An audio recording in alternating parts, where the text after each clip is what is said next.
Okay, so let's talk about some of these tough decisions right now. I feel like we got a lot of questions last night of I'm sitting at 1-5. What do I do? And Tyler, I even referenced where you said last year, I think you even had a couple teams where you're sitting at 0-6 Yeah. and still made playoffs. Um, it's been some really good teams that are sitting at 2-4 right now, 1-5 just because of bad luck. They've been sitting on injured players that are just coming back from injured reserve, and so they're starting to get their teams back.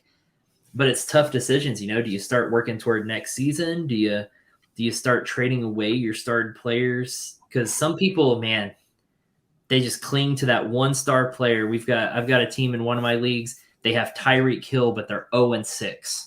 But they won't move on from Tyreek Hill. And it's like that one player is not carrying your team to victory. Like, they're fantastic, but you need to trade them in for like 3 players that you can rely on from week to week. And so those are some of the tough decisions. Tyler, when you were 0-6 last year, what was kind of your strategy with that? What was your scenario?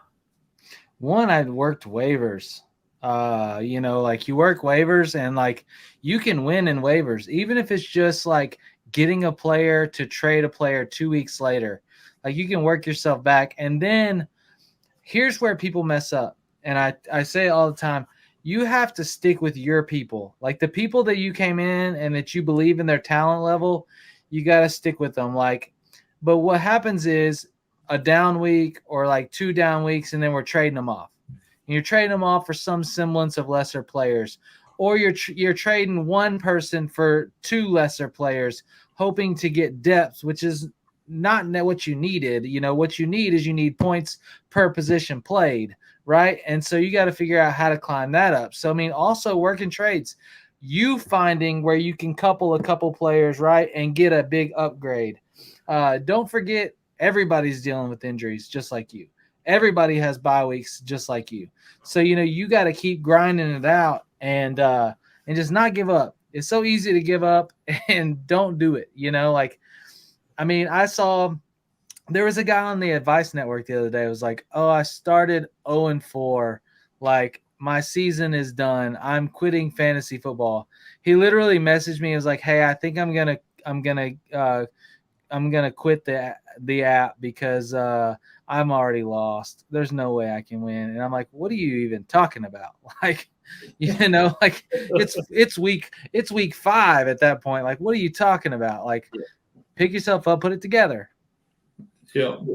Kyle, you were talking about last night just how close points can be, how you can jump a position, just one win can jump you up multiple positions. Yeah, like pretty much all my leagues, you've got a couple of like 4-win teams at the top. You got a whole slew of 3-win teams and a whole slew of 2-win teams, and then like 1 or 2 1 winners at the bottom. But like all of those ties, you win one game, and all of a sudden you're jumping from 8th to 6th, and you're in the playoffs because of points and all of that. So things can change very, very fast. Yeah, I'm seeing a lot of clusters in these leagues, like you said, where you've got kind of your top, where you've got your undefeated or maybe 1-loss teams. You got maybe 1 or 2 of those, and then you've got a cluster of these 4-2, 3-3s, 2-3, and it's just a big glob of teams that are kind of really close. And really, those point differentials are really close still too. So, like you said, those unless your team has just been sucking, and your point differential, if you're so far behind in points, that would be the only scenario where I'm like, you might be a little screwed. But if your points 4 is pretty good and you just are unlucky and your points against is really high. I know I have multiple leagues where I've had the most points scored against me out of everybody in the league by like a long shot, right? And so sometimes you're just unlucky. And so those are all things to take into consideration at this point in the season. Me and you were looking in a couple of leagues we're in together where it's like there's a couple of teams at the top. The top team in each of those leagues has not one of the best teams, but they just have the fewest points against them by a long shot. So it's like if they start playing against teams that to start scoring some points, they're going to drop pretty fast, and suddenly, oh my God, it's a race. I mean, yeah, it's crazy out there for real. Yeah. Now, Tyler, what do you think about maybe trading away a star like that if you are struggling? I don't know. I just see teams cling to a star for too long. Or do you kind of stick with your strategy, kind of what you were talking about earlier, and just keep believing in the players that you have, that they'll make that comeback?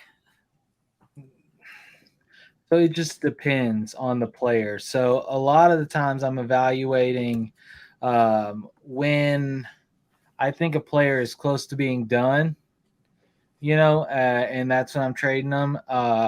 Like you look at like a Kelsey. I think Kelsey could be a league winner for 2 more years.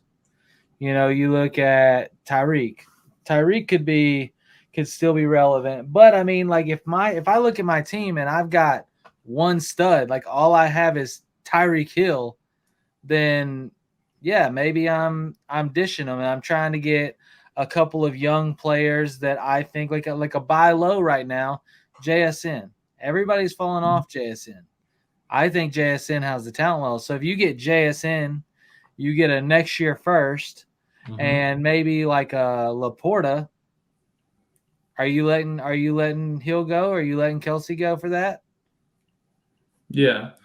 Well, I mean, we're even in redraft. Like I was thinking more redraft than dynasty for sure. Dynasty's a lot different, but like for redraft, I think you have to let those go sometimes because it's like, yeah, we want to play and it's fun and you want your guys, but at the same time, if you're not trying to win, what's the point, right? Well, but if your whole team is hurt and you need players and all you got is Hill, it also depends. Okay, are you that type like Tyler was talking about earlier? Can you play the waiver wire and rebuild and come back? Or is your best option to trade and get a couple of guys and flip one of them for a couple more guys and try to rebuild that way? Well, Some people aren't good traders or waiver players and they just suck and they'll ride Hill into the dirt. I mean, that's just how. But if you ain't trying, like, what's the point? Why are you even playing if you're not trying to make moves at that point? I mean, yeah, you might make the wrong move, but you're 0-6, you're 1-5 at this point.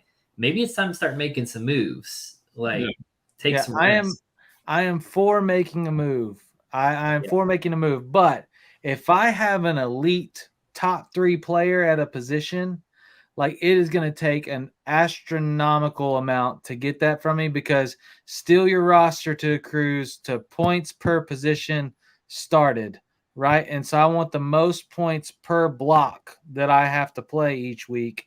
And I think some of those can be made up in the waiver. But if you've got like a solid like 20 to 30 a week hitting, like I'm keeping that person unless, like I said, that 20 to 30 a week in one position changes to like, 18 to 22 a week in 3 positions. You know what I mean? That's the only way that I make that kind of move. But I think you have to. I think diversifying is your safer bet because if that one player goes down to an injury or something happens that 1 week, I mean, it's putting too many eggs in one basket to rely on that week in and week out, in my opinion. I think that's a dangerous game to play. My strategy in that situation, I take Tyreek Hill.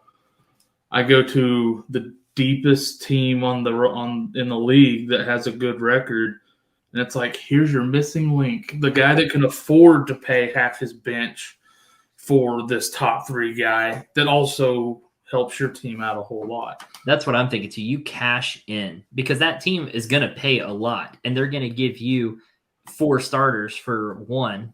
And now your team is rebuilt. Maybe you're competing and you have more things to trade with. Then you have more trade pieces to then go make other deals instead of just this one guy that everyone wants,